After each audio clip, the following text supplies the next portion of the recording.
25. nodaļa. Tā debesu valstība būs līdzīga 10 jaunavām, kas ņēma savus lukturus un izgāja līgavainim pretī. Bet 5 no tām bija ģeķīgas un 5 bija gudras, jo ģeķīgas ņēma savus lukturus, bet eļļas tās nepaņēma sev līdzi. Bet gudrās paņēma sev līdzi arī lukturiem, arī eļļu savos traukos. Kad līgavainis kavējās nākt, tad viņas visas iesnaudas un gulēja. Bet nakts vidū balss atskanēja, redzi, līgavainis nāk, izeita viņam pretī. Tad visas jaunavas cēlās un sakārtoja savus lukturus. Bet ģeķīgas sacīja gudrajām: dodiet mums no savas eļļas, jo mums lukturi izdzies.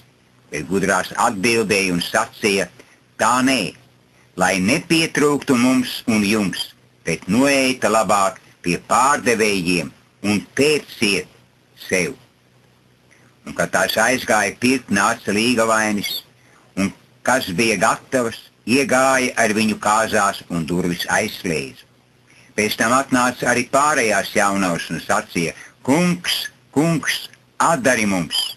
Bet tas atbildēja un sacīja: patiesi es jums saku, es jūs nepazīstu.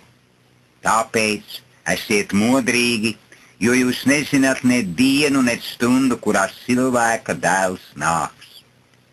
Tas tāpat kā ar cilvēku, kas aizceļodām saicināja savus kalpus, nodeva tiem savu mantu. Un vienam viņš deva 5 talantus, otram 2 un trešam 1, katram pēc viņa spējām, un pats tūdaļ aizceļoja. Tūlīt nogāja tas, kas bija dabūjis 5 talantus, darbojās ar tiem un sapelnīja vēl 5. Tā arī tas, kas bija dabūjis 2, sapelnīja vēl 2 klāt. Bet tas, kas bija dabūjis 1, aizgāja un ieraka to zemē un tā paslēpa sava kunga naudu. Bet pēc ilga laika šo kalpu kungs atnāca un sāka norēķināties ar tiem. Tad atnāca tas, kas bija dabūjis 5 talantus, atnesa vēl 5 un sacīja: kungs, tu man iedevi 5 talantus, redzi, es sapelnīju vēl 5. Un viņa kungs sacīja tam: labi, tu godīgais un uzticīgais kalps. Tu esi bijis uzticīgs par mazumu, es tevi iecelšu par daudzumu. Ieej sava kunga priekā.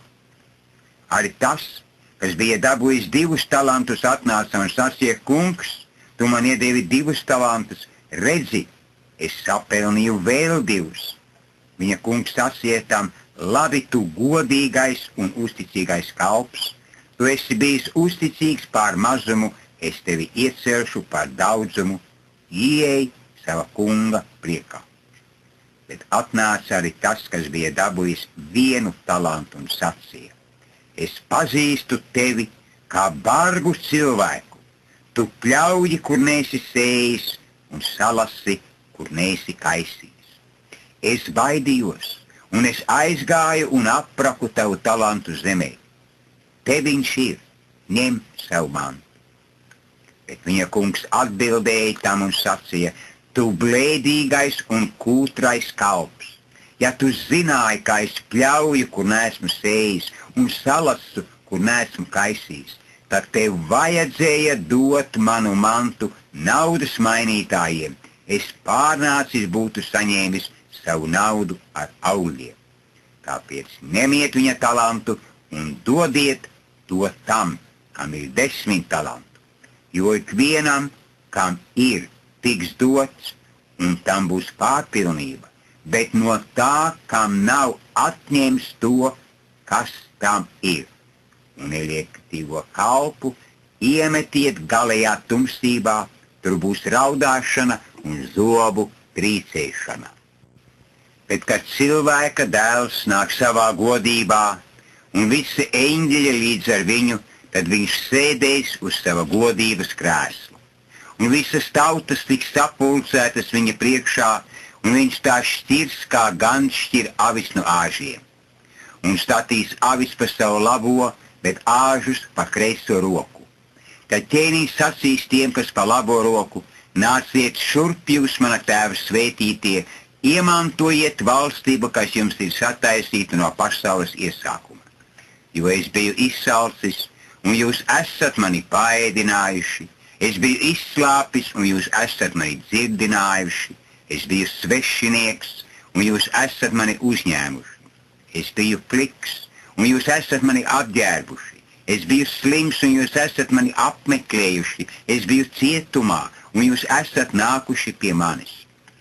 Tad taisnie atbildēs viņam un sacīs: Kungs, kad mēs esam tevi redzējuši izsalkuši un tevi paēdinājuši, vai izslāpuši un tevi dzirdinājuši, kad mēs esam tevi redzējuši kā svešinieku un tevi uzņēmuši, vai pliku un tevi apģērbuši, kad mēs esam tevi redzējuši slimu vai cietumā un nākuši pie tevis.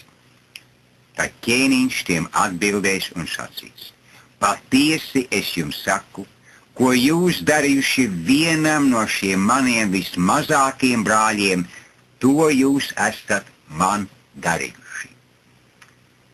Tad viņš arī sacīs tiem, kas pa kreiso roku: Eita nos no manis jūs nolādētie mūžīgā ugunī, kas sataisīta velnam un viņa eņģeļiem.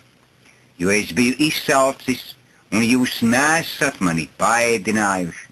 Es biju izslāpis, un jūs nesat mani dzirdinājuši. Es biju svešinieks, un jūs nesat mani uzņēmuši. Es biju pliks, un jūs nesat mani apģērbuši. Es biju slims un cietumā, un jūs nesat mani apmeklējuši. Tad tie arī viņam atbildēs un sacīs: Kungs, kad mēs esam tevi redzējuši izsalkušu vai izslāpušu, vai kā svešinieku, vai pliku, vai slimu, vai cietumā, un neesam tev kalpojuši? Bet viņš tiem atbildēs un sacīs: Patiesi es jums saku, ko jūs nesat darījuši vienam no šiem vismazākajiem, to jūs arezan man nesat darījuši. Un tie ieies mūžīgā sodībā, bet taisnie mūžīgā dzīvē.